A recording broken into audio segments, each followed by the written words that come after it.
18 weeks. I want you to sit with that number for a second before I show you anything else, because I promise you, by the time we're done today, that number is going to mean something completely different to you than it does right now. 18 weeks of a ceasefire that keeps producing strikes. 18 weeks of a strait that's supposedly open but is actually split into 3 competing lanes, one of which we still believe is sitting on live ordnance. And 18 weeks of watching an organization that has no business collecting money from commercial shipping quietly turn itself into something that looks, sounds, and operates exactly like a protection racket. I'm going to walk you through all of it, in order, and I need you to stick with me through the numbers, because the numbers are where the real story is hiding. Here's what I want you to know going in. There are 3 open loops I'm planting right now, and I'm not going to close any of them immediately. First, there's a new estimate on how many mines are actually sitting in that central channel, and it's not the number you've heard before. Second, there's a specific line item buried in a recent congressional hearing that nobody in the mainstream coverage picked up on, and it directly contradicts what officials have been saying publicly. And third, there is a very quiet financial arrangement forming between 2 Gulf nations that, if it goes the way I think it's going, changes who effectively owns access to this strait for the next generation, not just for the next few months. I'll bring you back to all 3. Let's start where the ships actually are. Pull up the traffic replay, and the picture looks almost normal at first glance. Vessels moving, transits happening, numbers that don't look catastrophic on paper. But normal is doing a lot of heavy lifting in that sentence. Because what normal means in week 18 is not what it meant back in week 1. We are still running somewhere between 50 and 60% of pre-crisis transit volume through the strait itself, and the ships that are moving are doing so at a premium that would have been unthinkable a year ago. I've talked before about how insurance doesn't shut down a strait. Coverage cancellations don't shut down a strait. What actually shuts things down is the absence of security once the paperwork clears. That dynamic hasn't changed. If anything, it's calcified into the new baseline. Ship owners aren't waiting for the crisis to end anymore. They're building their entire operating model around the assumption that it never fully will. And that shift in mindset is, in my opinion, the single most underreported story of this entire 18-week stretch. Let's talk oil, because oil is the pulse of this entire situation, and it tells you things the press releases won't. Before any of this started, you had something in the neighborhood of 20 million barrels a day flowing through this choke point. We bottomed out considerably lower than that during the worst weeks, and we've climbed back to a range that hovers in the low teens most days, occasionally pushing higher when a batch of tankers makes a coordinated run through one of the cleared lanes. That recovery looks good on a chart. It looks less good when you realize how it's being achieved. A meaningful chunk of that volume isn't coming through the strait at all anymore. It's being trucked, piped, and shuttled around it, through Saudi pipelines to the Red Sea, through Emirati infrastructure to Fujairah, through ship-to-ship transfers happening in open water specifically so vessels never have to enter contested lanes. That's not a return to normal. That's an entire region quietly re-architecting its export infrastructure to route around a choke point it no longer fully trusts. And once that infrastructure is built, it doesn't get torn down just because a ceasefire eventually holds. You will not unbuild the redundancy these countries are investing in right now, and that has implications for the strait's long-term leverage that most people aren't pricing in yet. I'll come back to this too, because it connects directly to that financial arrangement I mentioned. Now let's deal with the incidents, because there have been more of them, and the pattern is worth your attention. We've had additional strikes on commercial vessels since the last update, and in each case the sequence looks almost identical. A ship transits without what's being described in maritime circles as proper pre-clearance through the unofficial authority structure that's emerged in the region. Shortly after, that ship gets targeted.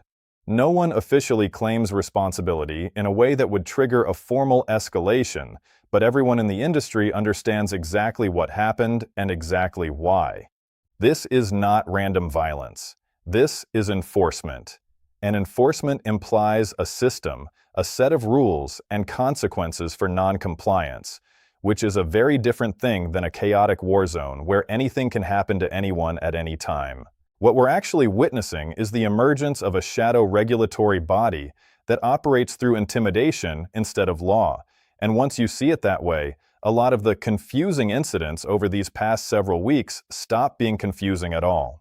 Which brings me to that name I want to spend real time on, because I think it's the most important thread in this entire saga, and it keeps getting buried under bigger headlines. The Persian Gulf Strait Authority. If you haven't looked into this yourself, I want you to understand exactly what you're dealing with here, because the framing matters enormously. This is not a recognized international maritime body. It is not affiliated with the International Maritime Organization. It holds no seat at any UN Maritime Convention, and it has no legal standing under the UN Convention on the Law of the Sea, the same convention that actually governs transit passage rights through international straits. And yet, functionally, it is operating as a gatekeeper. Vessels are expected to register with this authority. They're expected to submit documentation. They're expected, increasingly, to purchase coverage through channels this authority has effectively endorsed. And if you don't comply, the authority itself has published the list of consequences you can expect. I've read through their published materials. I've gone through their registration requirements line by line. Strip away the official-sounding letterhead and the bureaucratic language, and what you're left with reads exactly like an extortion framework with a website. Pay in, register, comply, or accept that bad things happen to your vessel and nobody is going to intervene on your behalf. That is not maritime regulation. That is a protection racket wearing the uniform of a government agency, and the fact that it has operated for 18 weeks without any coordinated international pushback tells you everything you need to know about how much leverage has quietly shifted in this crisis. Now here's where it gets even more interesting, and this is that second open loop I promised you. There was a congressional hearing recently where a maritime security official was asked directly whether the United States considers this authority to be a legitimate governing body or an illegitimate actor operating outside international law. The answer given was carefully worded, diplomatically vague, and deliberately non-committal. That non-answer is itself the story. Because if you can't say clearly that this organization is illegitimate, you are implicitly conceding it has some degree of operational reality on the ground. And if you concede that, you've essentially validated a system that emerged entirely outside of any lawful framework. I don't think this was an accident. I think there are officials in this administration who understand that pushing back too hard on the authority's legitimacy risks escalating a situation everyone desperately wants to keep contained, even if containing it means tacitly accepting an extortion apparatus as a fact of life in this region. That's an uncomfortable trade-off, and nobody wants to say it out loud, but it's happening whether anyone says it or not. Let's shift to the mines, because I promised you a new number and I want to give you the full context around it, not just the headline figure. Earlier estimates put the mine count somewhere in the neighborhood of 80 devices scattered through the central corridor. A more recent assessment, one that I think carries more weight because it's tied to actual naval reconnaissance rather than open-source estimation, suggests the real number could be meaningfully higher, potentially into the low hundreds once you account for older ordnance that may have shifted position due to current and tidal movement over these past 4 months. I want to be careful here, because precision on this specific point is genuinely difficult, and I don't want to overstate confidence where confidence doesn't exist. But here's the operational reality regardless of the exact figure. It does not matter whether the true number is 80 or 180. Once a minefield reaches the point where clearance requires a sustained, coordinated, multinational effort measured in months rather than weeks, the practical impact on shipping is functionally the same. Insurers price it the same way. Ship owners avoid the corridor the same way. The only difference between 80 mines and 200 mines, from a commercial risk standpoint, is how long everyone assumes the danger will persist, and every new estimate that comes out higher than the last one pushes that assumed timeline further into the future. There's a mine clearance element worth mentioning too, because there's finally some movement here after weeks of nations publicly stating they wouldn't commit assets until the ceasefire held. We've seen additional mine countermeasure vessels arrive in the region as part of what's being described as a coordinated Allied presence, though I want to be straightforward with you about what that presence is and isn't actually doing. As of this recording, there is no confirmed, verified clearance operation happening inside the contested central corridor itself. What's happening instead is largely reconnaissance, mapping, and positioning, which is meaningful groundwork, But it is not the same thing as actually clearing that lane for safe transit. If you're a shipping company trying to plan your risk exposure for the next quarter, do not mistake the arrival of mine-hunting vessels for an imminent reopening of that central channel. That's a mistake I've seen made in industry chatter more than once over these past couple of weeks, and it's the kind of assumption that gets expensive fast if it turns out to be wrong. I want to pause here and give you the historical parallel I think actually matters, because this situation has more precedent than people realize, and understanding that precedent tells you something important about how this likely resolves. Go back to the mid-1980s.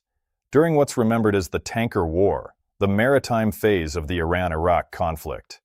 For years, both sides targeted commercial tankers moving through the Persian Gulf, and at various points, Iran specifically used naval mines to threaten the strait, most famously when an American frigate struck a mine in 1988. What followed wasn't a quick diplomatic fix. It was an extended multi-year period of escorted convoys, reflagged tankers, direct naval confrontation, and eventually a sustained American military response that specifically targeted Iranian naval assets and oil platforms tied to the mining campaign.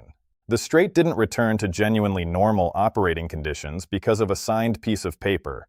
It returned to normal because a sustained military and diplomatic pressure campaign made continued disruption too costly for the party doing the disrupting to sustain. I bring this up not to be alarmist, but because I think it's the single clearest lens for understanding where we actually are right now. Paperwork ceasefires in this specific stretch of water have a historical track record of being fragile precisely because they don't address the underlying incentive structure. Until whoever is planting these mines and greenlighting these strikes faces a cost that outweighs the benefit of continued disruption, expect this pattern to keep repeating in some form, regardless of how many documents get signed in between. Now let's talk about who's actually being hurt by this, because I think the human and economic dimension gets lost in all the tanker counts and barrel estimates. Seafarers are still the ones absorbing the sharpest edge of this crisis. The evacuation effort aimed at getting roughly 11,000 stranded mariners out of the region has continued to move in fits and starts, gaining momentum for a stretch and then stalling out entirely the moment a new strike makes the water dangerous again. Every time that happens, you have real people, real families, stuck in limbo, on vessels sitting at anchor with no clear timeline for when they get to go home. I think it's worth remembering, whenever we talk about barrels and basis points, that there are human beings whose entire lives are currently on pause because of a political and military standoff they have absolutely no control over. If you know anyone in the maritime industry, or if you work in it yourself, I'd genuinely like to hear in the comments what the actual on-the-ground sentiment looks like right now, because the second-hand reporting I'm getting suggests morale in this specific trade lane is about as low as it's been at any point in these 18 weeks. Let's bring this back to you directly, because I promised actionable substance and I intend to deliver it, not just analysis for the sake of analysis. If your business touches this region in any way, whether you're importing components, exporting finished goods, or simply pricing freight contracts that route through or near this corridor, here is what I would actually be doing right now, today, not waiting for the next headline to force your hand. First, stop budgeting for a quick resolution. I know that's not what anyone wants to hear, but every piece of evidence we've walked through today points toward a drawn-out, uneven de-escalation rather than a clean, fast resolution. Build your quarterly and annual planning around elevated freight costs and elevated insurance premiums persisting for the foreseeable future, and treat any sudden improvement as a pleasant surprise rather than a baseline expectation. Companies that budgeted optimistically back around week 4 or week 5 of this crisis got burned badly, and I don't want to see that mistake repeated by anyone watching this now at week 18. Second, take the redundancy conversation seriously, because the infrastructure being built right now around this strait, the Red Sea rerouting, the expanded pipeline capacity, the ship-to-ship transfer operations, all of that is going to outlast this specific crisis. If you have any influence over your company's logistics strategy, this is the moment to be asking whether your supply chain has genuine alternative routing built in, not theoretical routing sitting in a slide deck somewhere, but actual contracted, tested alternative pathways you could activate on short notice. The businesses that built that redundancy early are the ones who are going to weather the next disruption in this region, whenever and wherever it happens, with dramatically less pain than the ones who didn't. Third, and this is the piece of advice I think gets skipped over the most, pay very close attention to how the fee conversation between the two nations controlling both banks of this strait develops over the coming weeks. I flagged this as an open loop earlier, so let's close it properly. What started as informal talk of coordination has, based on what I'm seeing in shipping circles, moved meaningfully closer to something resembling a formalized joint framework, one that increasingly resembles a toll system dressed up in the language of a service fee for pilotage and escort. If that framework solidifies into something both nations formally implement and enforce, you are not looking at a temporary wartime inconvenience anymore. You are looking at a permanent restructuring of the economics of transiting this strait, one that could persist for decades regardless of how the current military tension eventually resolves. Every business with long-term exposure to this trade route needs to be modeling that possibility right now, because if it materializes, it changes cost structures permanently, not just for the duration of this crisis. I want to touch on the dark fleet angle here too, because it connects directly to everything we've just covered, and I don't think enough people are drawing the line between the two. As legitimate shipping companies pull back from this corridor, avoid registering with an illegitimate authority, and eat the cost of rerouting around danger, there is a separate category of vessel that faces none of those constraints. Ships operating with obscured ownership structures, disabled tracking transponders, and murky insurance arrangements that were already moving sanctioned crude long before this crisis began. Those vessels are, in many cases, uniquely positioned to keep operating through exactly the kind of gray zone regulatory environment the Persian Gulf Strait Authority has created, because a shadow fleet has no particular objection to dealing with a shadow regulator. This is, I think, one of the most underappreciated consequences of this entire 18-week stretch. The legitimate, insured, transparent shipping industry is bearing almost the entire cost of this disruption, while a parallel, unaccountable fleet quietly captures market share specifically because it's willing to operate in exactly the conditions that are driving everyone else away. If that dynamic continues much longer, don't be surprised if the composition of vessels actually transiting this strait looks meaningfully different a year from now than it did before any of this started, and not in a direction that makes the region safer or more transparent. Let's talk briefly about the diplomatic side, because there's been movement here too, even if it hasn't produced anything resembling a durable outcome.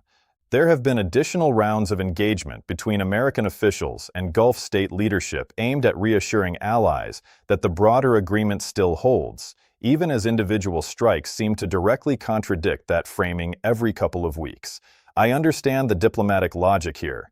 Nobody wants to be the party that formally declares the ceasefire dead, because doing so removes whatever restraint currently exists and opens the door to a much less contained escalation. But there's a cost to maintaining a fiction for too long, and I think we're approaching the point where the gap between the official narrative and the observable reality on the water is wide enough that it's actively undermining confidence in the process itself. Shipping companies, insurers, and crews are not making decisions based on what gets said in press briefings. They're making decisions based on what actually happens to vessels transiting these lanes, and right now those two things are telling meaningfully different stories. I want to close the loop on something I mentioned earlier too, regarding the broader question of who actually controls access to this strait going forward. Historically, this has always been framed as a bilateral question between the two nations whose territorial waters border the strait, with an underlying international legal framework guaranteeing transit passage rights to everyone else.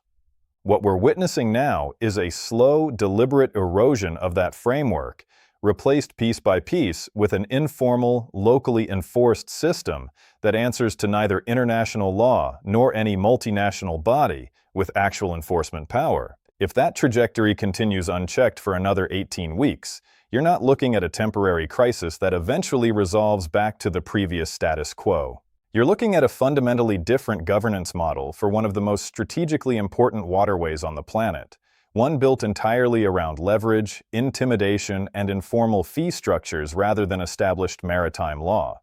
That is, in my view, the actual stakes of this entire situation, far beyond the individual strikes and individual barrel counts that dominate the weekly headlines. I also want to spend a moment on something that doesn't get nearly enough attention in the daily churn of headlines, and that's the ripple effect moving through economies that have nothing directly to do with the Gulf at all.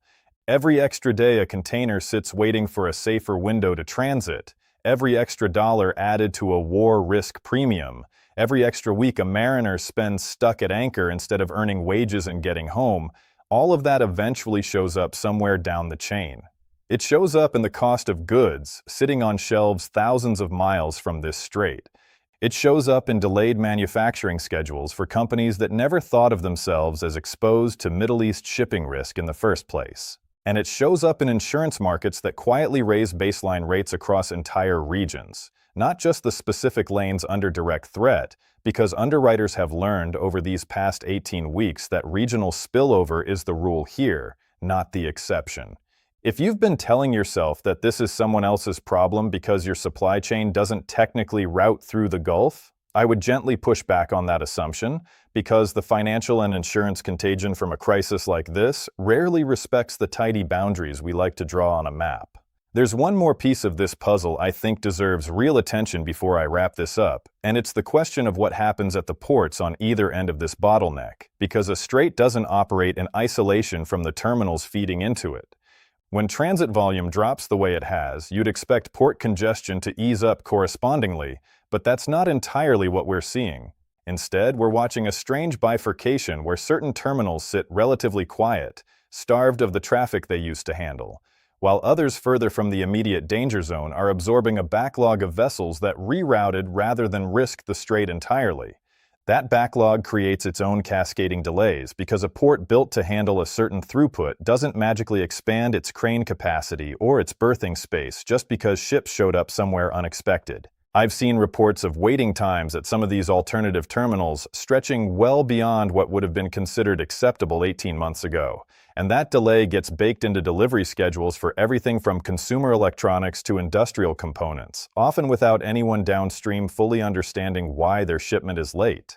If you're managing procurement or logistics for any business with even indirect exposure to this region, I'd strongly encourage you to ask your freight forwarders directly which alternative terminals your cargo is actually routing through right now, because the honest answer might surprise you, and it will almost certainly affect your realistic delivery timelines far more than the headline strait closures do. I also think it's worth addressing directly why the insurance market specifically has become such a critical pressure point in this entire situation, because I don't think most people outside the industry fully grasp how much power sits in that particular corner of this crisis. War risk insurance for this region isn't calculated the way ordinary commercial insurance works.